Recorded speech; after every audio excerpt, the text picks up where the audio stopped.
Due to insistent public demand, mapapanood na hanggang Sabado ang mas pina-intense na afternoon series na ika-6 na utos. Ang mga eksenang dapat pang abangan sa hit serye, alamin sa chika ni Lars Santiago.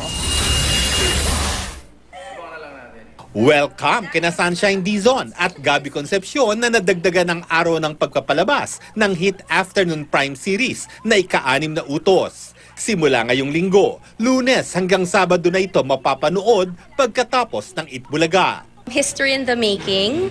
So this is all for you guys, for your support. Salamat po sa pinapakita niyong suporta sa ika-6 na utos. First time muna din namin maririnig na magkakaroon ng ganon sa ever na magsasabado ang isang show na tuloy-tuloy na 6 days. Pinakinggan lang daw ng GMA ang hiling ng maraming sumusubaybay sa ika-6 na utos na namimiss ito kapag weekend. May niliwanag naman si Sunshine. Baka iniisip na nila parang pinapahaba lang yung story. I want to clarify that ang ika-6 na utos po talaga, when the show started, ang plot po talaga nito ay mahaba.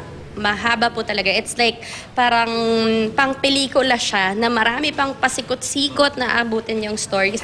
Ano naman kaya ang aabangan ng mga manunood sa karakter ni na Sunshine at Gabby na sina Emma at Rome? Alam mo, mahal na mahal ko naman talaga si Emma, hindi nagbago yun eh. Mula nung nakita ko sila na magkasama sila ni Angelo, wala na, nagbago na talaga yung feelings ko. Marami pang dapat malaman si Rome sa storya. Siguro pag nalaman niya na lahat, maliliwanagan na siya kung ano mga pinaggagawa ni Georgia kay Emma. Lars Santiago, updated sa showbiz happening.